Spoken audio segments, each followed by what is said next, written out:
The reviews are out, but where is mine? I did actually see and touch the RTX 4070 Super and Ti Supers. However, I did not have the media drivers to test both cards. Hence, I don't have any performance-related reviews. So I am just gonna do like Vex and review the reviews that are out online. Before we go on to the numbers, here's what you need to know about the 4070 Super and Ti Super TUF OC. The TUF 4070 Super OC can overclock up to 2505 MHz, which is about 30 MHz more than the Founders Edition. It uses the 192-bit bus, has 12 GB of GDDR6X video memory, has one HDMI 2.1 port, 3 DisplayPort 1.4 ports, and it's a 3.15 slot card. A notable change would be the addition of the 12-volt high-power connector on the 4070 Super. And with the soon-to-launch TX 3.1 power supply standards, there should be less of a problem of melting power cables. On the other hand, the 4070 Ti Super retains the use of the 12-volt high-power connectors, just like the 4070 Ti. The 4070 Ti Super has 4 more gigabytes of VRAM, has a bigger bit bus of 256 bits, 2 HDMI ports, and 3 DisplayPort ports. The 4070 Ti Super is slightly bigger at 3.25 slots. There's no Founders Edition card for this 4070 Ti Super. And if you have not got the word, the 4070 Ti Super will replace the base 4070 Ti, and also the same for the upcoming 4080 Super. But the 4070 Super will coexist with the 4070. Common matchups would be the RTX 4070 Super against the 4070 and 7800 XT, and the 4070 Ti Super against the 4070 Ti, 4070 Super, and 7900 XT and 4080. A lot of work goes into testing and benchmarking, so let's give a big applause and appreciation to all of these people.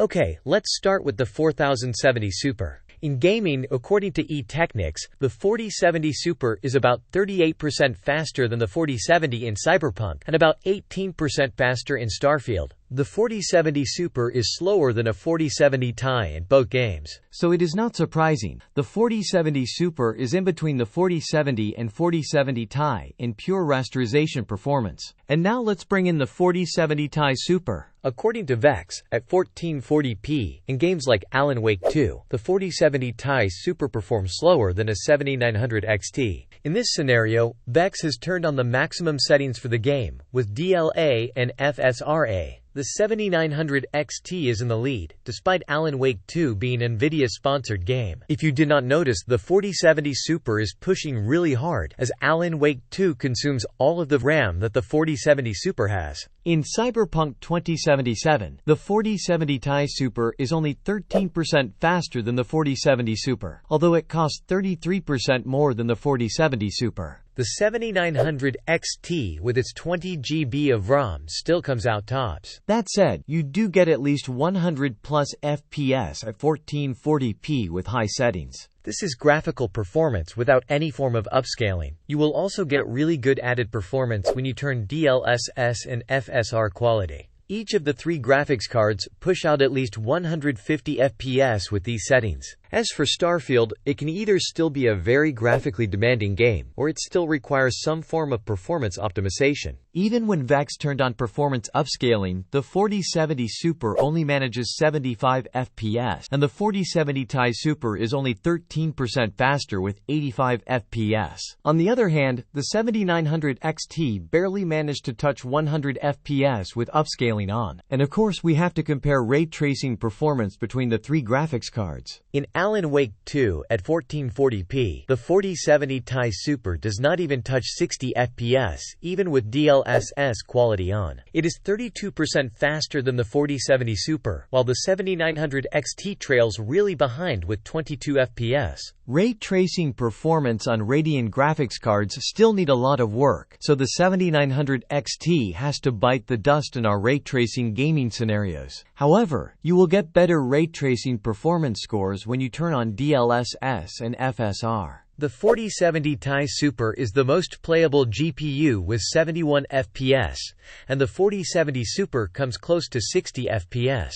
Alan Wake 2 also allows gamers to make sure of DLSS 3.0, also known as frame generation. The 4070 Ti Super produces 68 FPS, 62% more than when frame gen was off. Surprisingly, ray tracing is actually better on Cyberpunk 2077. On 1440p RT Ultra without any upscaling, the three graphics cards perform similarly to each other. There's only a 5 FPS difference between the 7900 XTN 4070 Super, and the 4070 Ti Super is only 19% faster than the 4070 Super. And yes, even the 7900 XT, which tends to not do as well with ray tracing, gets 60 plus FPS when FSR quality is on. The 4070 Super gets almost 80 FPS, and the 4070 Ti Super is 11% faster when DLSS quality is on. If you think RT Ultra is not enough, there is always path tracing, or what it's known as RT Overdrive in Cyberpunk. I'm just going to tell you to turn on DLSS and FSR for this setting, unless you want to deal with 20 plus FPS on both NVIDIA graphics cards and 16 FPS on the 7900 XT. Both IA graphics cards manage to get above 70 and 80 FPS respectively, with DLSS performance on, and the 7900 XT produces almost 50 FPS with FSR performance on. However, things take a turn when you move on to 4K. You will not be able to achieve similar performance, as even the 4070 Ti Super fails to reach 60 FPS.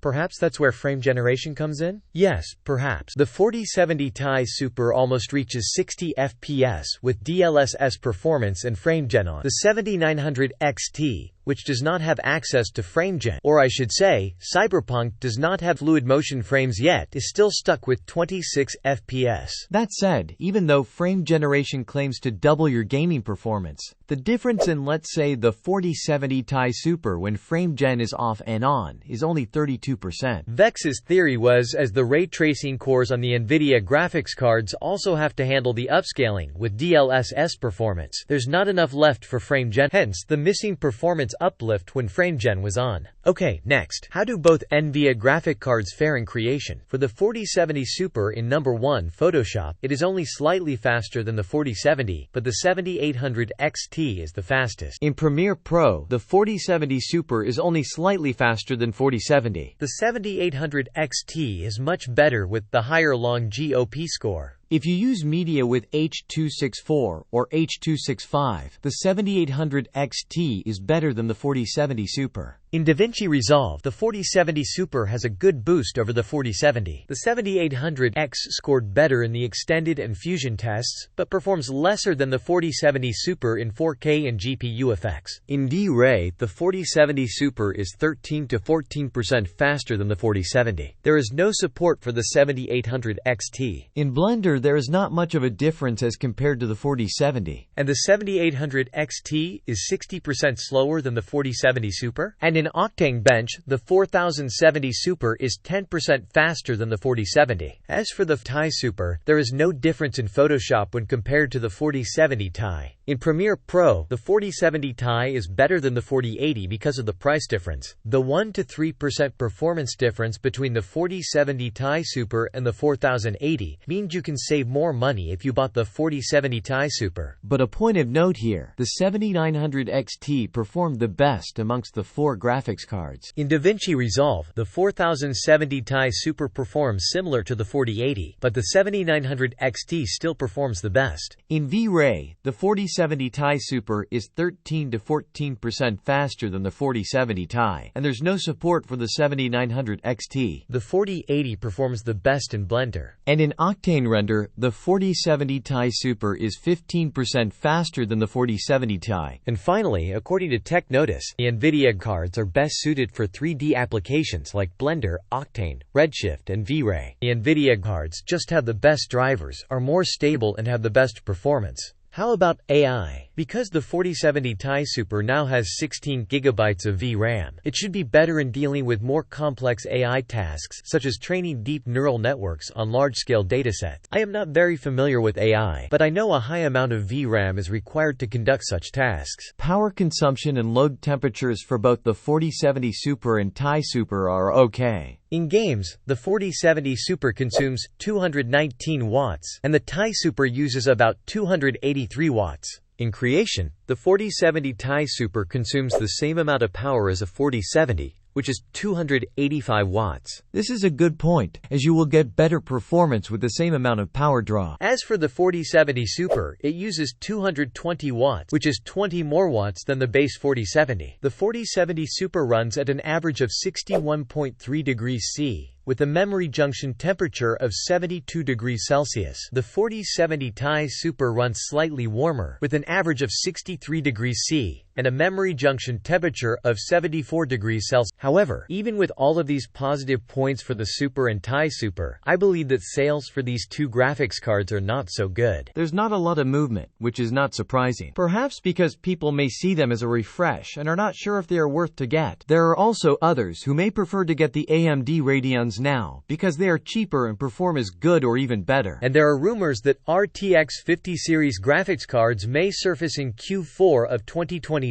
or Q1 of 2025. So you could either buy one of these graphics cards, or the higher-end 4080 Super, or just wait one more year until the next generation of graphics cards. If you like this super review or reviews, make sure to smash the thumbs up and return to my channel for my tech news and reviews. Thank you and bye.